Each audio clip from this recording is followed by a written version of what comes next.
Itu tadi penyakit-penyakit yang banyak mengintai di musim pancaroba. Ada DBD, ada influenza ya. Namun nggak perlu khawatir karena kita bisa hadapi dengan perkuat sistem imun tubuh kita dengan teh bugar ya. Teh bugar terbuat dari bahan-bahan herbal seperti jahe, kunyit, dan kencur dok ya. Serta lengkuas. Sang lengkuas. Ya. Dan tadi kita udah buat nih. Ya. Dan saya penasaran mau icip nih seperti apa rasanya ya.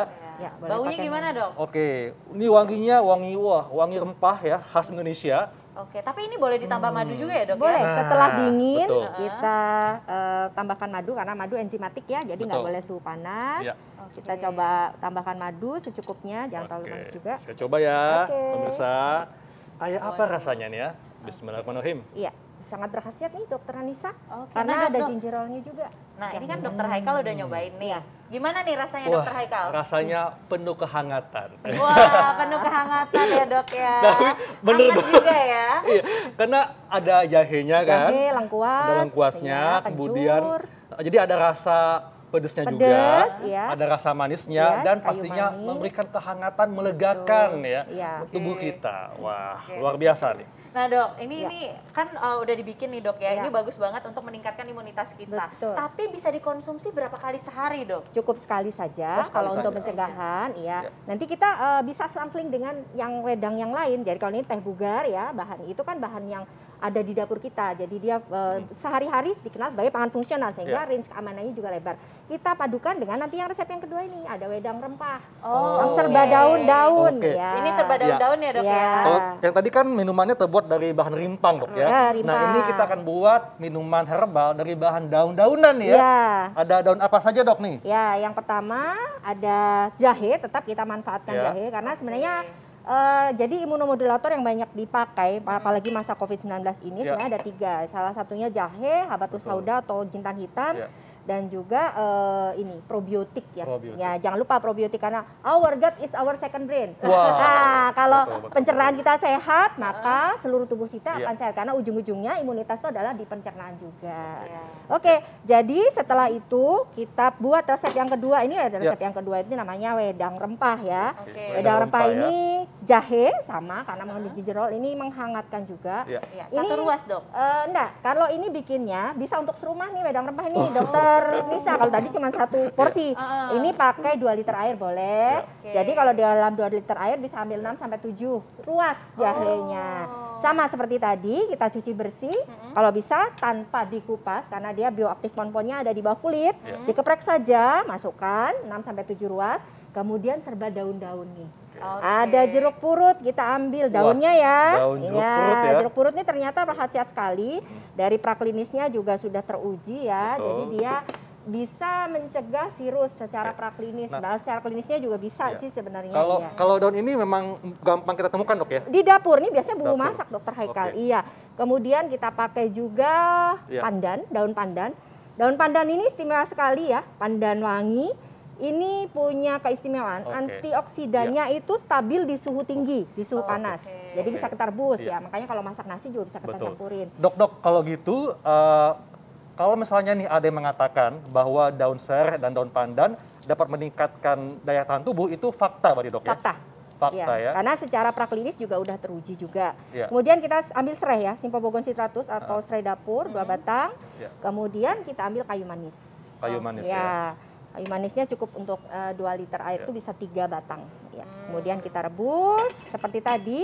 Kalau 2 liter kira-kira sampai 15 menit ya, kita sampai jadi 1,5 liter atau 1 liter. Nah ini bisa dikonsumsi juga sehari sekali. Oh, Sekali sehari sekali. sekali Untuk juga dewasa ya, Dok, ya. Sebenarnya anak-anak juga bisa. Ya. Cuman saja kalau anak-anak kan belum kooperatif, kalau di bawah 2 tahun ya. Kalau di atas 2 tahun bisa. Biasanya kita pakainya 4 kali 6 sendok makan maksimal. Jadi bisa 2 kali 6 sendok makan. Oke. Jadi kalau yang di atas 5 tahun boleh setengah gelas atau setengah cangkir. Oke. Nah dok, tadi kan dokter sempat bilang kalau ini bisa dikonsumsi sekeluarga ya dok Iya. ya. Itu bisa disimpan berapa lama dok? Iya, Sebenarnya kalau bisa kita membuatnya sehari habis. Oh. Ya karena tidak bagus juga menginap, karena kalau apalagi di kulkas rumah tangga buka tutup suhunya tidak stabil, khawatirkan kalau herbal justru terjadi fermentasi kalau dalam jangka waktu lama. Sehingga ya kalau bisa sehari habis lah ya, buat lagi besoknya gitu. Karena ini bisa diseling dengan yang tadi. Hari ini kita teh bugar, besoknya wedang rempah atau sebaliknya.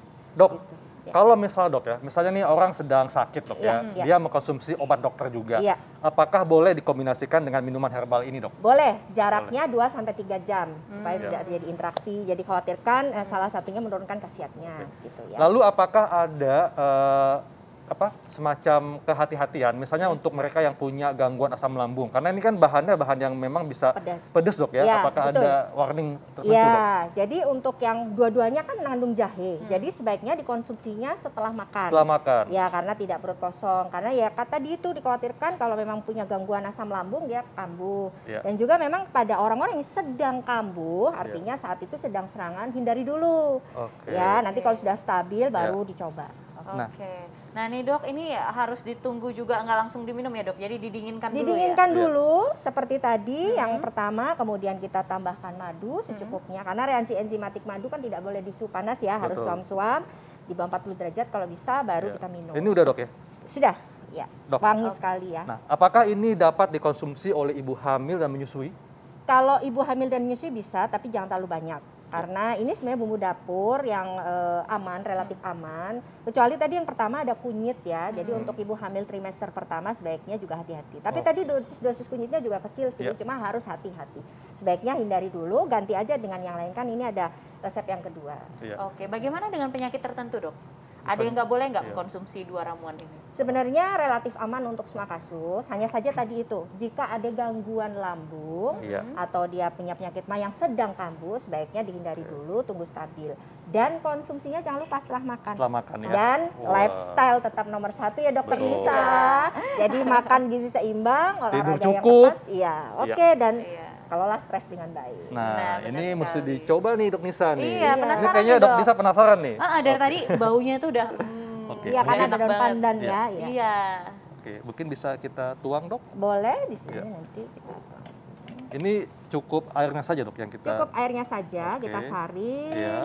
kita ambil kira-kira 1 cangkir, Satu cangkir, ya. cangkir maksimal 1 gelas ya sehari. Kemudian kita tambahkan madu.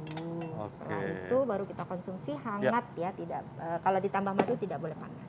Oke, baik. Wah, dok Nisa abis ini makin seger nih ya. Iya, tentunya. Makin kuat menghadapi tantangan hidup. Tantangan pancaroba Oh, iya, terutama ya. pancaroba ya. Kecerdasan selnya Oke. teruji dan Iya, benar sekali. Iya. Silakan dok Nisa dicoba. Oke, mungkin coba saya cium dulu ya Iya. baunya ya dok ya. Ini aromanya berasa sekali sih, aroma daun-daunannya ya dok ya. Iya. Jadi menyegarkan sekali. Tapi rasanya kalau tanpa madu tuh Coba dok Nisa. Seperti apa rasanya kalau tanpa madu ya? Iya. sudah cukup enak sih dok. Enak karena Wah. wangi. Aromaterapinya masuk ya. Jadi Iya. dia minyak atsiri dari berbagai daun-daunan tadi itu memang karena direbus dia menguap. Jadi itu bagus sekali memang sekaligus untuk pernafasan dan daya tahan tubuh. Iya, jadi memang tanpa pakai madu atau pemanis pun rasanya Sudah sudah enak. cukup enak gitu Betul, ya. iya. Heeh. Dan mungkin kalau kita sedang flu nih, kita mengkonsumsi minuman herbal itu ya dalam kondisi hangat, ada uap-uapnya Betul. membantu melegakan pernapasan Pernafasan juga dok ya. betul. Jadi dan Wah. menyamankan pencernaan yang paling Yes. penting karena kita nafsu makan kita juga jadi baik. Ya. Betul. Oke. Iya. Jadi ini meningkatkan nafsu makan ya dok ya? Sebenarnya sih tidak terlalu, kendalinya tetap ada di kita. Oke, Iya. jadi yang diet-diet di rumah intinya tuh sehat dulu aja Iya. ya.